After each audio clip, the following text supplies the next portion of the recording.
सो हम देख रहे हैं स्टैंडर्ड 11th का कमर्शियल कॉरेस्पॉन्डेंस एंड सेक्रेटोरियल प्रैक्टिस का first chapter, that is meaning of communication and it's method. अब कम्युनिकेशन जो चीज़ है, कम्युनिकेशन का मतलब है एक दूसरे से बातें करना या एक दूसरे को इन्फॉर्मेशन पास ऑन करना। ये चीज़ हम अपने डेली लाइफ में रोज़ ही करते हैं, एवरी सिंगल मोमेंट हम ये करते ही रहते हैं।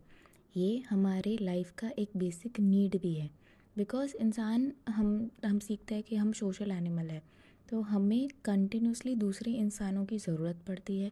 हमें अपने फीलिंग्स बताने हैं, हमें अपने आइडियाज़ बताने हैं, दूसरे की फीलिंग्स जानने हैं, दूसरे के आइडियाज़ जानने हैं। इसके लिए एक कंटिन्यूस कम्युनिकेशन हर इंसान दूसरे से करता है। अगर सपोज़ आप किसी से कम्युनिकेट नहीं कर रहे, आप चुपचाप साइड में बैठे हुए हैं, आपका वो जो साइड में चुपचाप बैठना, ये चीज़ भी कम्युनिकेट करता है, ये चीज़ भी दूसरे लोगों को बताता है कि भाई देखो, ये जो इंसान साइड में बैठा है ये क्या तो गुस्से में है, या फिर इसको अभी किसी से बात नहीं करनी है, तो प्लीज़ इसके पास मत जाओ। तो आप तो किसी को डायरेक्टली बोल नहीं रहे हो, बट जस्ट आपका वो जो एक्शन है, गुस्से में साइड में बैठ जाना, आपके जो फेशियल एक्सप्रेशन है, वो बता दे रही है दूसरे को कि आपके फीलिंग्स क्या है। तो ये भी एक टाइप का कम्युनिकेशन ही है। अभी कम्युनिकेशन हम रूटीन में तो करते हैं अपने दोस्तों के साथ, पेरेंट्स के साथ, टीचर के साथ। यहाँ पे हम जो कम्युनिकेशन सीखने वाले हैं वो है कमर्शियल कम्युनिकेशन, मतलब वो कम्युनिकेशन जो कि बिज़नेस में यूज़ होता है। बिज़नेस को हम कॉमर्स भी कहते हैं। कॉमर्स मतलब जो गुड्स का, सर्विसेज का आदान प्रदान होता है, वो कॉमर्स कहलाया जाता है। कॉमर्स में से ये वर्ड निकला है कमर्शियल, मतलब हम बिज़नेस के लिए जब भी कोई कम्युनिकेशन करते हैं उसको कमर्शियल कम्युनिकेशन कहा जाएगा। अब ये टाइप के कम्युनिकेशन को हमें अलग से सीखने की क्यों ज़रूरत पड़ रही है? बिकॉज़ आप जो भी कम्युनिकेशन कर रहे हो, आप कौन से सिचुएशन में कम्युनिकेशन कर रहे हो, इस बात पे बहुत सारी चीज़ें डिपेंड करेगी। फॉर एग्ज़ाम्पल, आप सोशल सिचुएशन में कर रहे हो, मतलब आप पार्टी में गए हो, वहाँ पे आप कम्युनिकेट अपने फ्रेंड्स के साथ कर रहे हो, तो आप कभी कुछ रिटर्न में तो नहीं दोगे ना, लिख के नहीं दोगे। वो आपके सामने आपका फ्रेंड है, आप उससे ओरली आमने सामने बातें करोगे। But at the same time अगर आप कोई लिटरली फील्ड में, यानी कि आप कोई बुक छापना चाहते हो, जैसे ये टेक्स्ट बुक बन रहा है, ये टेक्स्ट बुक किसी बंदे ने बनाया होगा, तो एक बंदे ने अकेले तो नहीं बनाया होगा, उसमें 10-15 लोग वो प्रोसेस में इन्वॉल्व हो गए। तो ये टेक्स्ट बुक छापने का जो प्रोसेस है, उसमें जो भी कम्युनिकेशन हुआ होगा वो उन्होंने लिख के सारे बातें कम्युनिकेट की होगी, लिख के एक दूसरे को बताया होगा। तो आप किस सिचुएशन में कम्युनिकेट कर रहे हो, इस पे डिपेंड करता है कि आप कौन से मेथड से कम्युनिकेट करोगे, कौन सा मेथड यूज़ करोगे। यानी कि आप बोलोगे, ओरली कम्युनिकेट करोगे, आप लिखोगे, आप पिक्चर्स दिखाओगे, किस तरीके से कम्युनिकेट करोगे, इस पे डिपेंड करता है कि आप कौन से सिचुएशन में कर रहे हो। तो बिकॉज़ यहाँ पे हम बिज़नेस के लिए कर रहे हैं, तो यहाँ पे भी हमको बहुत ध्यान से सोचना पड़ेगा कि हम कौन सा मेथड यूज़ करेंगे अपने बिज़नेस के लिए कम्युनिकेट करने के लिए। और यही सब मेथड्स के बारे में बताने के लिए, ये सब तरीके बताने के लिए, ये एक सेपरेट सेक्शन या फिर एक सेपरेट सब्जेक्ट बनाया गया है। अभी कम्युनिकेशन का वर्ड कहाँ से आया है? कमर्शियल वर्ड तो हमने देख लिया कि कॉमर्स वर्ड जो बिज़नेस के लिए यूज़ किया जाता है, तो कॉमर्स में से कमर्शियल आया। अभी जो कम्युनिकेशन वर्ड है वो एक लैटिन वर्ड है कम्युनिकेयर, जिसमें से आया है। तो कम्युनिकेयर का मतलब है शेयर करना या फिर एक्सचेंज करना, और कम्युनिकेयर वर्ड में से आया है कम्युनिकेशन। तो तो जो प्रोसेस है कम्युनिकेशन का, जो कि कमर्शियल पर्पस के लिए आप यूज़ कर रहे हो, वो हो गया कमर्शियल कम्युनिकेशन। अभी जो भी बिज़नेस है वो बहुत सारे लोगों के साथ कम्युनिकेट करेगा। मेनली आप उसको कुछ ग्रुप्स में डिवाइड कर लो। कौन कौन से ग्रुप हो गए? नाउ सपोज़ आप सोचो कि आप एक टॉय मैन्युफैक्चरर हो, आपकी एक फैक्ट्री है जो कि टॉय बनाती है, तो आप किसके साथ कम्युनिकेट करोगे?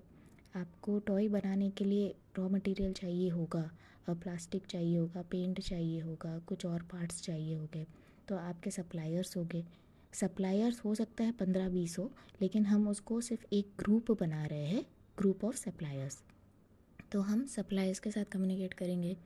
नेक्स्ट, अभी टॉय मैं बना रहा हूँ तो मुझे बेचना भी है ना, बेच के पैसे कमाऊँगा, तो मेरे कस्टमर्स भी एक ग्रुप हुए। उसके अलावा मेरी जो बिज़नेस है, तो किसी ने मुझे पैसे दिए होंगे, बैंक ने पैसे दिए होंगे, इन्वेस्टर्स ने पैसे दिए होंगे, या फिर हो सकता है मुझे गवर्नमेंट को पैसा देना है, टैक्स भरना है, तो वो लोग भी एक ग्रुप ऑफ स्टेक होल्डर्स हो गए। इसके अलावा जो मेरे एम्प्लॉयज़ हैं, मेरे वहाँ पे जो काम करते हैं, वो भी एक ग्रुप हो गया। तो ये सब तो बहुत आगे की बात है, बट 11th स्टैंडर्ड में हम लोग सिर्फ 2 ही ग्रुप के साथ कम्युनिकेशन करना सीखेंगे। दैट इज़, एक तो है सप्लायर्स जिसके पास से हम सामान खरीद रहे हैं, और दूसरे है कस्टमर्स जिनको हम सामान आगे बेच रहे हैं। ये दोनों ग्रुप्स के बारे में 11th स्टैंडर्ड में पढ़ने वाले हैं। इन दोनों ग्रुप्स के साथ आपको कोई भी कम्युनिकेशन करना है, it will fall under the category of commercial communication. तो अभी कम्युनिकेशन ढंग से करने के लिए पहली चीज़ हमको जानना पड़ेगा कि कम्युनिकेशन के कितने पार्ट्स होते हैं। That is, process of communication क्या है। ये जो एंटायर प्रोसेस है उसको हम छोटे छोटे पार्ट्स में या छोटे छोटे स्टेजेस में डिवाइड करेंगे, और जब समझेंगे तब हमें पता चलेगा कि हमको हर एक स्टेज में क्या क्या चीज़ों का ध्यान रखने की ज़रूरत है। तो पहले जो हमारा स्टेज है कम्युनिकेशन का, वो है स्पीकर या फिर सेंडर। यानी कि सपोज़ ये कम्युनिकेशन प्रोसेस में मैं एज्यूम करती हूँ मैं स्पीकर हूँ, तो जो अपनी जो बिज़नेस है उसके जो बिज़नेस मैन है उसके दिमाग में पहले एक आइडिया आया कि उसे कोई चीज़ कम्युनिकेट करनी है। तो अभी आइडिया जो है वो स्पीकर के मन में है, तो वो जो पहली कड़ी है ये पूरे प्रोसेस की। अब सेकंड कड़ी क्या है, अभी मेरे मन में आइडिया है तो मुझे उसको सामने वाले को बताना पड़ेगा। तो अभी मैं उसको किस तरीके से बताऊँगा, ये डिसाइड मैं करने के लिए मुझे बहुत सारी चीज़ों का डिसीजन लेना पड़ेगा। पहली बात, मैं कौन सा लैंग्वेज यूज़ करने वाला हूँ। नेक्स्ट, मैं किस तरीके से बोलूँगा या कौन सा मीडियम यूज़ करूँगा। तो पहले देख लेते हैं लैंग्वेज कौन सा यूज़ करने वाला हूँ। सपोज़ मैं गुजराती हूँ और मेरा जो सप्लायर है, मैं सपोज़ सप्लायर के साथ कम्युनिकेट करना चाहती हूँ, मेरा सप्लायर भी गुजराती है, तो गुजराती गुजराती से आराम से बात कर लेगा, तो मैं तो गुजराती लैंग्वेज में कम्युनिकेट कर लूँगा। सपोज़ मैं नॉन गुजराती हूँ, ठीक है, मेरे सप्लायर को सिर्फ गुजराती आता है और मुझे गुजराती बिल्कुल नहीं आता, तो मैं गुजराती में बोल नहीं सकती। अगर मैं बोलने का ट्राई करूँगी तो मैं कुछ गलत बोल दूँगी। और अगर सपोज़ मैं हिंदी यूज़ कर रही हूँ लेकिन सामने वाले को हिंदी नहीं आता, तो अगर मैं हिंदी में बोल दूँगी तो भी सामने वाले को समझ में नहीं आएगा। तो यहाँ पे इसलिए बहुत इम्पोर्टेंट है कि आप अप्रोप्रिएट लैंग्वेज चूज़ करें। आप हो सकता है एक थर्ड लैंग्वेज पे चले जाए, इंग्लिश चूज़ कर लो, या फिर आप ये डिसाइड करो कि यार मुझे हिंदी आती है, सामने वाले को हिंदी नहीं आती, तो मैं एक काम करता हूँ, मैं बहुत ही सिंपल हिंदी लिखूँगा, एकदम डेली लाइफ में यूज़ करते वैसी हिंदी, बिल्कुल भी कोई भी एक भी टेक्निकल वर्ड यूज़ नहीं करूँगा, इतना सिंपल लिखूँगा सामने वाले को समझ में आ जाएगा। या फिर ये हो सकता है कि भाई सामने वाले को नहीं समझ में आ रहा, तो मैं किसी गुजराती ट्रांसलेटर का हेल्प लूँगा और लेटर गुजराती में बना दूँगा। तो इस तरीके से आप लैंग्वेज यूज़ करोगे। नेक्स्ट है डिक्शन।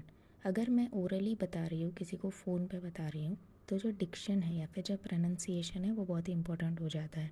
मतलब गुजराती में अलग अलग एरिया में जो प्रोनंसिएशन है वो चेंज हो जाता है। जैसे आप पालनपुर वाले को देख लो, काठियावाड़ सौराष्ट्र वाले को देख लो, प्रोनंसिएशन काफ़ी अलग हो जाता है। आप पहली बार में बात करोगे, आपको एक दूसरे की बात समझने के लिए 5-10 मिनट लगेगा। भले आप सेम लैंग्वेज बोल रहे हो, but just because of pronunciation आपको 5-10 मिनट समझने में लगेगा। तो यूजुअली क्या होता है, जो बात करने वाला है, स्पीकर है, वो बात कर रहा है, सामने वाले को समझ में नहीं आ रहा, तो हमारा स्वभाव क्या होता है, हम तुरंत से गुस्सा हो जाते हैं कि भाई मैं इतना क्लियरली बोल रहा हूँ, तुमको समझ में क्यों नहीं आ रहा है। तो हमको जो स्पीकर है उसको ये चीज़ ध्यान में रखनी पड़ेगी कि भाई सामने वाला मेरे एरिया का नहीं है, उसके बोलने का तरीका एकदम अलग है, तो मुझे अपने हर एक जो वर्ड्स है उसको ध्यान से चूज़ करना पड़ेगा। नेक्स्ट है साउंड। अगर मैं कोई वीडियो यूज़ कर रहा हूँ या फिर सपोज़ मैं कोई जूम मीटिंग का मेथड यूज़ कर रहा हूँ, तो कितना साउंड है, बहुत लो तो नहीं, बहुत हाई तो नहीं, ये सब ध्यान रखना पड़ेगा। और मीडियम, यानी कि ओरल कम्युनिकेशन कर रहा हूँ, रिटर्न कम्युनिकेशन कर रहा हूँ, वो सब ध्यान रखना पड़ेगा। ये सब कुछ जो मैसेज बनाने का प्रोसेस का पार्ट है।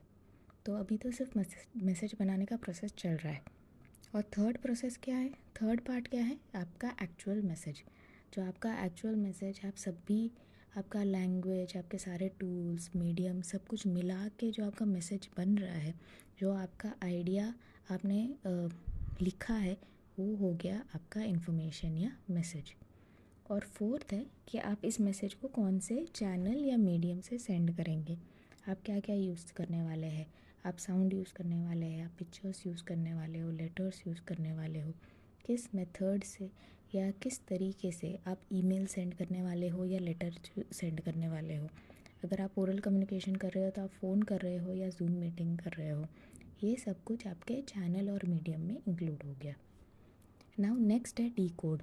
ये करने कौन करेगा डी कोड? ये जो आपका लिसनर है वो डी कोड करेगा। डी कोड करने में जो सेंडर है उसने एक लैंग्वेज यूज़ करके आपको बता दिया, अभी जो लिसनर है उसको ये लैंग्वेज को डी कोड करना पड़ेगा, उसको ये समझना पड़ेगा मैसेज। फॉर एग्ज़ाम्पल सेंडर कुछ एरिया में चलेगा को बोलते हैं हाल से, ऐसे ऐसे बोलते हैं। तो अभी जब सेंडर बोल रहा है हाल से तो लिसनर को हो सकता है समझ में नहीं आता है कि हाल से का मतलब क्या है। तो उसको ये चीज़ डिकोड करना पड़ेगा कि अच्छा ये आदमी उस एरिया का है, उस एरिया में हाल से का मतलब चलेगा होता है, तो ये चलेगा बोलना चाहता है। तो इस तरीके से लिसनर उस बात को डिकोड करेगा। और आपकी जो फाइनल कड़ी है वो लिसनर है, मतलब लिसनर तक ये सारी चीज़ें जो भी आप इन्फॉर्मेशन किसको पहुंचाना चाहते हो उस पर्सन को कहा जाता है लिसनर। और एक बार जब उसको पहुंच जाता है सही से तो आपका इन्फॉर्मेशन, आपका जो कम्युनिकेशन है वो सक्सेसफुल होता है। उसके बाद है फीडबैक। लिसनर आपको फीडबैक देगा। अब जब कम्युनिकेशन का हमने मीनिंग देखा कम्युनिकेट, उसमें था इंटरैक्ट मतलब आदान प्रदान। मतलब ऐसा नहीं है स्पीकर ने लिसनर को बता दिया, लिसनर चुपचाप बैठ गया, ऐसा नहीं है। लिसनर अपना फीडबैक देगा, लिसनर वापस कम्युनिकेट करेगा। तो लिसनर जब कम्युनिकेट करता है तो उसको कहते हैं फीडबैक। फीडबैक कुछ भी हो सकता है, नेगेटिव पॉजिटिव कुछ भी हो सकता है। अगर वो ये बोलता है कि मुझे आपकी बातें समझ में नहीं आ रही है तो वो एक नेगेटिव फीडबैक हो गया। अगर वो बोलता है कि ठीक है मैं आपकी बात समझ गया और मैं आपका काम कर दूंगा तो पॉजिटिव फीडबैक हो गया। अगर सपोज़ वो कुछ फीडबैक नहीं देता, डायरेक्ट आपका काम कर देता है, तो वो भी एक फीडबैक ही है ना। अगर आपने अपने दोस्त को बोला कि भाई 5 बजे शाम को मिल, वो बोलेगा हाँ तो ठीक है, पॉजिटिव फीडबैक है। बोलेगा ना तो नेगेटिव फीडबैक है। अगर वो आपको कोई मैसेज नहीं करता, डायरेक्ट 5 बजे पहुंच गया, तो वो भी एक फीडबैक ही है कि भाई उसको कम्युनिकेशन मिल गया और आपका काम हो गया। तो जब भी आपका काम हो जाता है तो ये एक फ्रूटफुल कम्युनिकेशन है, और आपका काम नहीं होता तो it is a failure of communication. अब नेक्स्ट है method of communication. Method of communication, आप कौन सा मेथड यूज़ करोगे, किस तरीके से कम्युनिकेट करोगे, ये बहुत सारी चीज़ों पे डिपेंड करता है। तो अलग अलग कौन से सिचुएशन हो सकते हैं। पहली चीज़ तो ये हो सकती है कि एक पर्सन है वो बहुत सारे लोगों से बात करना चाहता है। मतलब एक जो बिज़नेस है, आपका टॉय मैन्युफैक्चरर है, आप बहुत सारे कस्टमर्स को कोई इन्फॉर्मेशन देना चाहते हो। आपके वहाँ पे कोई सेल लगने वाली है, आप कोई डिस्काउंट में ऑफ़र दे निकालने वाले हो, तो आप बहुत सारे लोगों को बताना चाहते हो। तो उसके लिए आप कौन सा मेथड यूज़ करोगे? फॉर एग्ज़ाम्पल जो हमारे एडवर्टाइजमेंट होते हैं, एडवर्टाइजमेंट में लिखा आता है ना कि 50% of, by one get one. वो टीवी में भी एडवर्टाइजमेंट आता है, वो ऑडियो विजुअल कम्युनिकेशन हुआ। जो न्यूज़पेपर में प्रिंटेड पेजेस आते हैं वो प्रिंटेड कम्युनिकेशन हुआ, वहाँ पे भी एडवर्टाइजमेंट आता है। तो एक पर्सन बहुत सारे लोगों को बता रहा है, तो आप किस मेथड से कम्युनिकेट करोगे? या फिर ये हो सकता है कि एक ग्रुप ऑफ पर्सन है, वो दूसरे ग्रुप ऑफ पर्सन से बात कर रहा है। फॉर एग्ज़ाम्पल आपके स्कूल में अगर डिबेट होता है तो उसमें होता है ना, एक टीम में 4 लोग हैं, दूसरी टीम में 4 लोग हैं और आपस में किसी बात पे डिस्कस कर रहे हैं। तो इस केस में भी आपका जो कम्युनिकेशन का मेथड है वो चेंज हो जाएगा। तो आप कौन से सिचुएशन में हो इस पे डिपेंड करेगा कि आप कौन सा कम्युनिकेशन का मेथड यूज़ कर रहे हो। और सपोज़ ऐसा है कि एक पर्सन से बात कर रहा है, मतलब एक बिजनेसमैन है, वो अपने किसी एक पर्टिकुलर सप्लायर से बात कर रहा है, तो फिर कम्युनिकेशन का मेथड एकदम ही अलग होगा। अगर मैं एक बंदे से बात करना चाहती हूँ तो मैं न्यूज़पेपर में एडवर्टाइजमेंट देखे तो एक बंदे से बात नहीं करूँगी ना, तो उसके लिए मुझे उसको एक पर्सनल लेटर या पर्सनल ईमेल करना पड़ेगा। तो इस तरीके से कम्युनिकेशन के मेथड भी डिफ़र होते हैं। अब कौन कौन से मेथड है? Oral, written, visual, audio and audio visual. तो ओरल मतलब बातें करना, इसमें स्पीकिंग इन्वॉल्व है। इसमें आपको अपनी लैंग्वेजेस, वर्ड्स सब यूज़ करके एक इन्फॉर्मेशन या मैसेज को फॉर्म करना है और फिर सामने वाले को बताना है। नेक्स्ट है रिटर्न, मतलब लिखना। इसमें इंपॉर्टेंट है आप कौन सा लैंग्वेज या फिर वर्ड्स यूज़ कर रहे हो, कौन सा मेथड यूज़ कर रहे हो। मतलब रिटर्न में आप न्यूज़पेपर में ऐड दे रहे हो वो भी इंक्लूडेड है, अगर आप कोई बुक्स लिख रहे हो वो भी इंक्लूडेड है, अगर आप किसी को पर्सनल लेटर पर्सनल ईमेल लिख रहे हो तो वो भी इंक्लूडेड है। तो ये सब चीज़ों का ध्यान रखना पड़ता है। नेक्स्ट है विजुअल। विजुअल मतलब आप जो पिक्चर्स यूज़ करते हो, अब वो रिटर्न कम्युनिकेशन में हो सकता है कि आपने पिक्चर्स यूज़ किए हो तो वो भी एक विजुअल में इंक्लूड होगा। अगर आप जब कभी साइन बोर्ड देखते हो या फिर रोड पे पता है बड़े बड़े बिल बोर्ड्स होते हैं, एडवर्टाइजमेंट के बोर्ड्स होते हैं, उसमें देखते हो, उसमें कई बार लिखा होता है कमिंग सून, फिर लिखा कुछ नहीं लिखा होता है कि भाई क्या आने वाला है। तो आपके मन में एक क्यूरियोसिटी जागती है कि भाई क्या आने वाला है। तो ये भी एक टाइप का विजुअल है जो आपके मन में क्यूरियोसिटी जगाती है। इसके अलावा कई बार रोड पे साइन होते हैं सिर्फ पी लिखा होता है, तो पी का हमको मतलब है कि भाई यहाँ पे आप पार्किंग कर सकते हो इसलिए पी लिखा हुआ है। या फिर सिर्फ आप ट्रैफिक सिग्नल देख लो, ट्रैफिक सिग्नल में क्या होता है, सिर्फ लाइट्स होती है ना, रेड लाइट ग्रीन लाइट, लेकिन हम सबको पता है कि वो उसका मतलब क्या है। रेड लाइट मतलब स्टॉप करना है, ग्रीन लाइट मतलब गो करना है। कहीं पे लिखा नहीं है स्टॉप और गो, बस वो लाइट है और बस वो उस विजुअल से आप समझ जाते हो। नेक्स्ट है ऑडियो। ऑडियो मतलब अगर आपको कोई विजुअल नहीं भी दिया जा रहा है, आपको सिर्फ आवाज़ सुनाई दे रही है। फॉर एग्ज़ाम्पल जैसे गाने हैं, गाने के वीडियो होते हैं लेकिन गाने की सपोज़ आप स्पॉटिफाई या कोई चीज़ देखो तो सिर्फ आपको गाने का ऑडियो आ रहा है, तो ऑडियो के मेथड से भी कम्युनिकेशन हो जाता है। नेक्स्ट है ऑडियो विजुअल। इसमें क्या दोनों एलिमेंट्स यूज़ होते हैं, ऑडियो भी और विजुअल भी। जैसे अपने टीवी में एडवर्टाइजमेंट होता है, यूट्यूब में वीडियोस होते हैं, उसमें ऑडियो भी यूज़ किया जाता है और विजुअल्स या फिर वीडियो भी यूज़ किया जाता है। और फाइनली है साइलेंस। साइलेंस जो मैंने पहले ही आपको एग्जांपल दिया था, अगर आप मुंह चढ़ा के साइड में बैठे हो ना चुपचाप, किसी से बात नहीं कर रहे हो, तो वो भी एक कम्युनिकेशन है कि भाई ये आदमी गुस्से में है और ये अभी बात नहीं करना चाहता। तो साइलेंस बहुत सी चीज़ों का इंडिकेशन हो सकता है, डिपेंड ऑन द सिचुएशन।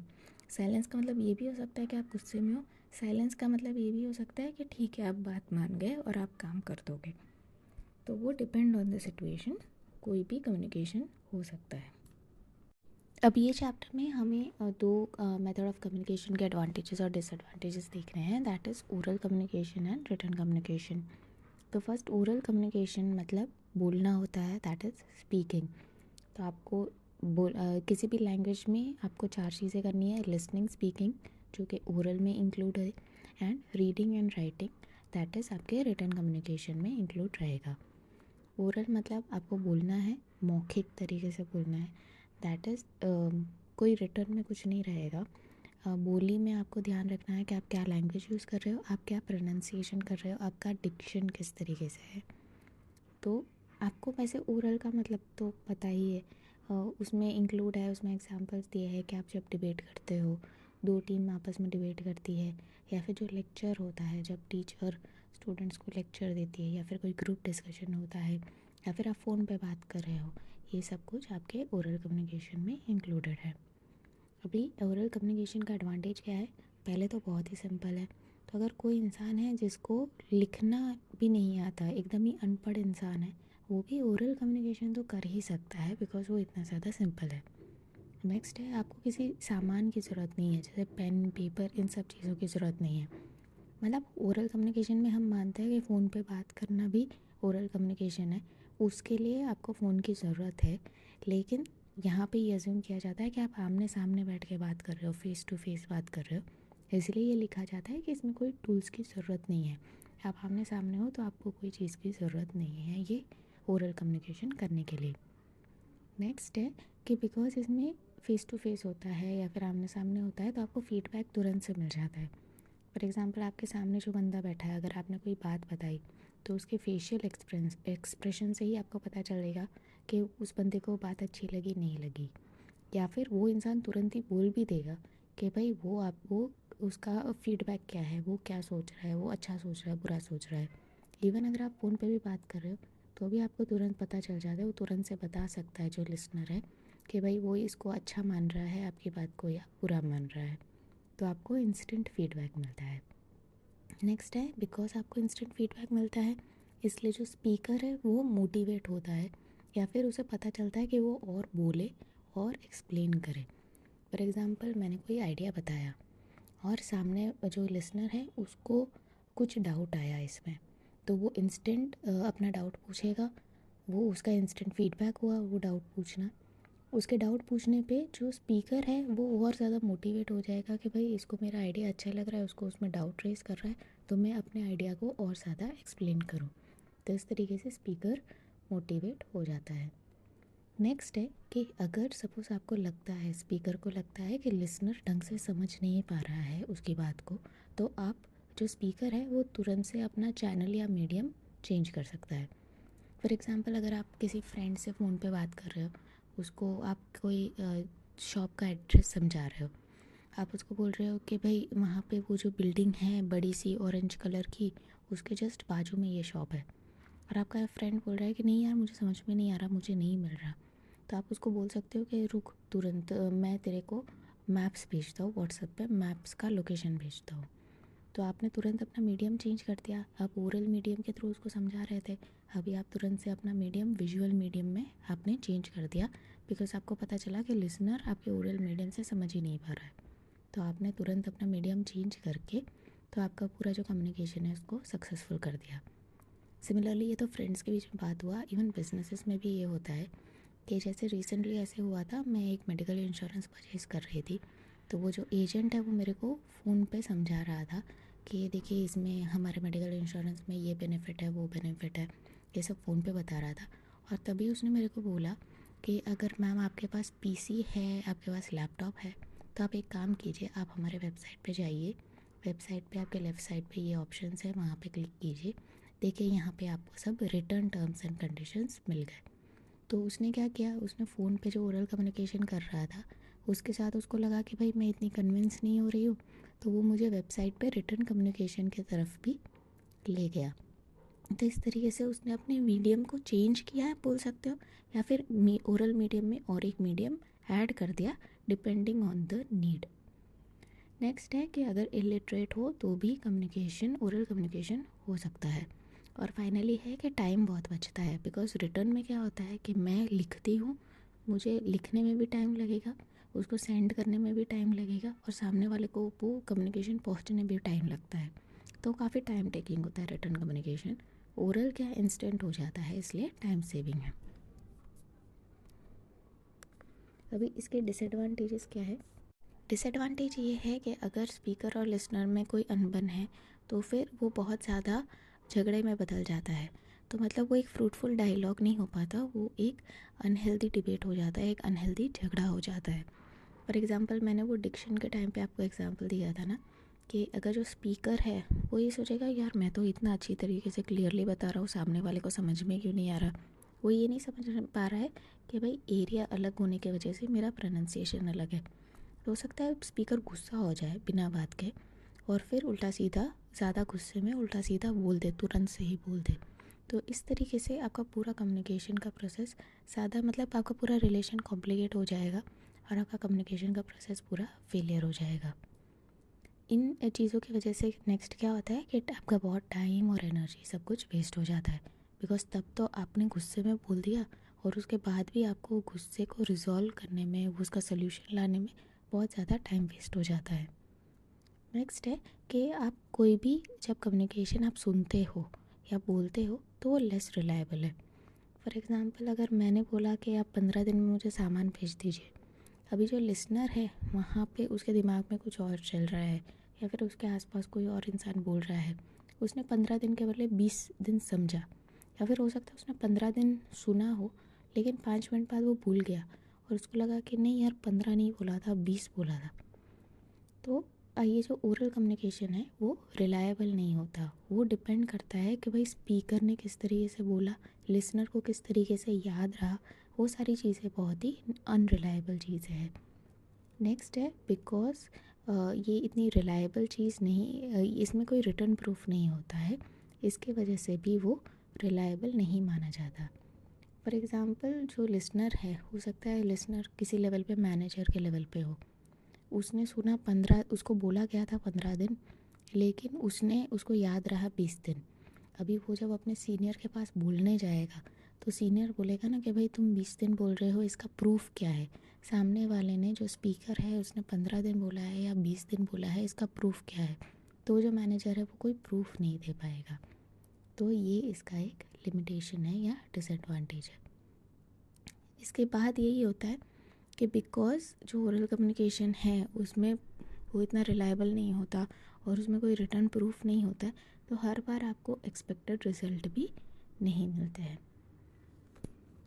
और नेक्स्ट है कि ये वाले जो चीज़ें होती है, ये जो हमने अभी एग्जांपल देखा कि ओरल कम्युनिकेशन आपको ज़्यादा देर तक याद नहीं रहती है। मतलब आप ठीक है, लोग तो आधे घंटे में भूल जाते हैं।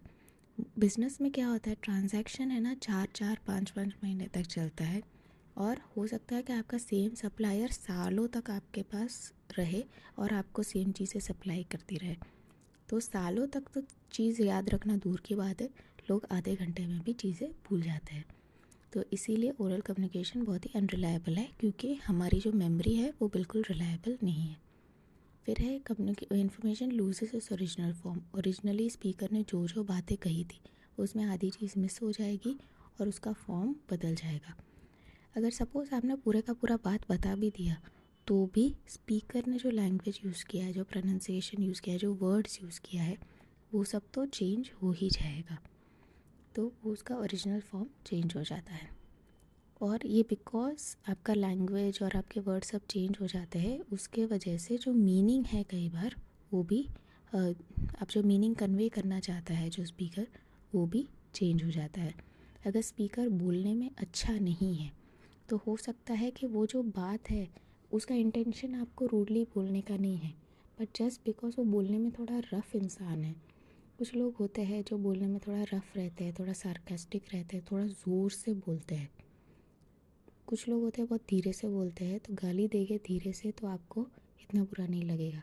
लेकिन कुछ लोग हैं बहुत ज़्यादा ज़ोर से बोलते हैं, तो अगर वो प्यार से कुछ अच्छी चीज़ भी आपको ज़ोर से बोलेंगे तो आपको लगेगा कि भाई ये तो कुछ गलत चीज़ बोल रहा है, गंदी बात बोल रहा है। तो इस तरीके से जस्ट बिकॉज स्पीकर बोलने में अच्छा नहीं है तो मैसेज ख़राब हो जाता है। और इसमें ये होता है कि बिकॉज आपको तुरंत से कोई इंसान सपोज़ कोई डाउट पूछ रहा है, आपको तुरंत से ही जवाब देना पड़ता है, आपके पास सोचने के लिए बहुत ज़्यादा टाइम नहीं होता। तो अगर आप तुरंत से कोई जवाब दे रहे हो, आपके वो मुंह से कोई गलत वर्ड्स निकल गए हैं, तो फिर वो पूरा जो आपका कम्युनिकेशन प्रोसेस है उसको बहुत कॉम्प्लिकेट कर देता है। नाउ नेक्स्ट है रिटर्न कम्युनिकेशन। रिटर्न कम्युनिकेशन में सब कुछ आ जाएगा, आपके जो लेटर्स है, ईमेल है, वो आएंगे, प्लस आपके अगर बुक्स है, आपने कोई एडवर्टाइजमेंट निकाला है जिसमें आप बाई वन गेट वन बता रहे हो, या फिर आप कुछ चीज़ों के लिए इनवाइट कर रहे हो, कस्टमर्स को कुछ ऑफ़र्स दे रहे हो, सप्लायर्स को ऑफ़र दे रहे हो, वो सब कुछ रिटर्न कम्युनिकेशन में इंक्लूड हो जाता है। तो पहली चीज़ तो इसमें है कि इसमें टाइम और प्लेस का कोई रिस्ट्रिक्शन नहीं। फॉर एग्ज़ाम्पल मैं अहमदाबाद में बैठ के अगर कोई न्यूज़पेपर में ऐड दे रही हूँ तो वो ऐड जम्मू का मेरा कस्टमर भी देखेगा, केरला का कस्टमर भी देखेगा। तो प्लेस का कोई रिस्ट्रिक्शन नहीं, टाइम का भी कोई रिस्ट्रिक्शन नहीं। बिकॉज जैसे हमने ओरल में देखा था, अगर सपोज़ मैं किसी इंसान को फ़ोन कर रही हूँ या मैं किसी इंसान को मिलने जा रही हूँ, उस टाइम पे सपोज़ मैं सुबह 9 बजे गई, 9 बजे वो इंसान अवेलेबल नहीं है, तो मैं फिर उससे नहीं मिल पाऊँगी, मेरा कम्युनिकेशन हो ही नहीं पाएगा। लेकिन अगर मेरा लेटर है मेरे हाथ में, मैं 9 बजे उसको लेटर देती हूँ, वो अभी अवेलेबल नहीं है, पर जब 11 बजे वो अवेलेबल होगा तब वो उसको देख लेगा, तो वापस कम्युनिकेशन हो गया। तो यहाँ पे टाइम का भी कोई रिस्ट्रिक्शन नहीं, वो कभी भी कम्युनिकेशन हो पाएगा, किसी भी जगह पे हो जाएगा, किसी भी टाइम पे हो जाएगा। नेक्स्ट है कि ये फ्री ऑफ कॉस्ट तो नहीं है, पर इसमें आप कौन सा मेथड यूज़ कर रहे हो इस पर डिपेंड करता है कि ये सस्ता होता है, इकोनॉमिकल होता है। फॉर एग्ज़ाम्पल लेटर लिखोगे तो काफ़ी सस्ता पड़ेगा, एडवर्टाइजमेंट दोगे तो थोड़ा महंगा पड़ेगा, और अगर बुक्स लिखोगे तो बहुत ही ज़्यादा महंगा पड़ेगा। तो ये डिपेंड करता है कि आप कौन से टूल्स यूज़ कर रहे हो, उस पर डिपेंड करता है कि ये इकोनॉमिकल, मोर और लेस इकोनॉमिकल रहेगा। नेक्स्ट है कि आप जो अपना इन्फॉर्मेशन है उसको फाइल कर सकते हो, यानी कि फ्यूचर में रेफरेंस के लिए अपने पास रख सकते हो। अगर आपको कोई लेटर ऑफ कोई ऑर्डर मिला है कि मुझे 11,000 टॉयज़ चाहिए, तो आप उस इन्फॉर्मेशन को अपने फ्यूचर के लिए भी फाइल कर सकते हो। नेक्स्ट है, आप ये जो इन्फॉर्मेशन है उसे फ्यूचर में रेफ़र भी कर सकते हो। फॉर एग्ज़ाम्पल हमने कहा ना कि सेम सप्लायर बहुत सालों तक आपके पास रहता है, तो अगर आपको देखना है कि भाई इस बार सप्लायर ने मुझे बोला है कि ये ग्रीन कलर उसके पास अवेलेबल नहीं है, मुझे सपोज़ उसके पास से पेंट मंगवाना है, वो बोल रहा है कि भाई ये ग्रीन कलर अवेलेबल नहीं है, और हमने तो कभी आपको ग्रीन कलर पहले प्रोवाइड किया ही नहीं था, आप अभी क्यों हमसे ये सब मांग रहे हो। तो पर मुझे याद है कि भाई 1 साल पहले तो उसने मुझे ये सेम ग्रीन कलर दिया था, तो मैं 1 साल पुराना लेटर निकाल के उसको दिखा सकती हूँ कि भाई तूने 1 साल पहले मुझे दिया था, अभी तू क्यों मुझे ऐसे बोल रहा है। तो मैं पुराने लेटर्स जो है वो रेफ़र कर सकती हूँ। नेक्स्ट है बिकॉज़ ये रिटर्न है, तो जब रिटर्न होता है तो जो सेंडर है उसका सिग्नेचर और सब भी रहेगा, तो ये एक प्रूफ की तरह काम करेगा। आप कोर्ट में अगर आप दोनों लोगों के बीच में कोई डिस्प्यूट है तो उसको कोर्ट में भी एज अ प्रूफ दे सकते हो। और इसका मोस्ट इम्पॉर्टेंट बेनिफिट ये है कि जब रिटर्न आप लिख रहे हैं तो स्पीकर को बहुत ज़्यादा टाइम मिलता है अपने मैसेज को फॉर्म करने के लिए। फॉर एग्ज़ाम्पल आपने कोई सेंटेंस लिखा, आपने एक कोई पैराग्राफ लिखा, उसके बाद जो स्पीकर है वो वापस वो पैराग्राफ को रीड कर सकता है, उसमें वापस वो चेंजेस कर सकता है कि भाई मेरे को ये सेंटेंस अच्छा नहीं लग रहा है, इसको मैं थोड़ा चेंज कर देता हूँ, वो वापस उसमें करेक्शन कर सकता है। तो स्पीकर के पास बहुत ज़्यादा टाइम है अपने मैसेज को फॉर्म करने के लिए, इसीलिए क्या होता है वो मैसेज बहुत ज़्यादा अच्छा और ज़्यादा अच्छा हो जाता है, वो करेक्ट भी हो जाता है क्योंकि आप उसको 2-3 बार रीड करके करेक्शन कर रहे हो, इसलिए वो करेक्ट भी हो जाता है और वो ज़्यादा इन्फॉर्मेटिव भी रहता है।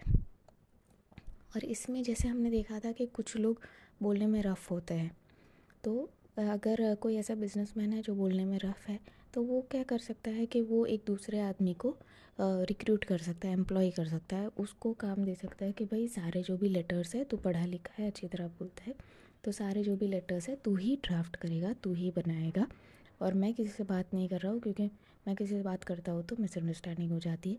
तो सारे लेटर्स का ड्राफ्टिंग अच्छी तरीके से तुम ही करोगे, वो तुम्हारी रिस्पॉन्सिबिलिटी है। तो ये रिटर्न कम्युनिकेशन का काम डेलीगेट या फिर दूसरे आदमी को दिया जा सकता है। नेक्स्ट है कि यूनिफॉर्मिटी रहती है, मतलब मैंने एक सप्लायर को एक बोला, दूसरे सप्लायर को दूसरा काम बोला, ऐसा नहीं होगा। मैं अगर एक सप्लायर्स को 30 डेज़ का क्रेडिट दे रहा हूँ या 30 डे का लोन दे रहा हूँ, तो दूसरे को भी मैं 30 डेज़ का दूंगा, ऐसा नहीं होगा। सॉरी, अगर मैं एक कस्टमर को 30 डेज़ का टाइम दे रहा हूँ पेमेंट के लिए, तो दूसरे पर्सन को भी 30 डेज़ का टाइम दे रहा हूँ। ऐसा नहीं होगा कि अरे मैंने गलती से 15 दिन बोल दिया, अरे मैंने गलती से 45 डेज़ बोल दिया, ऐसी गलती नहीं होगी, आप यूनिफॉर्मिटी मेंटेन कर सकते हो।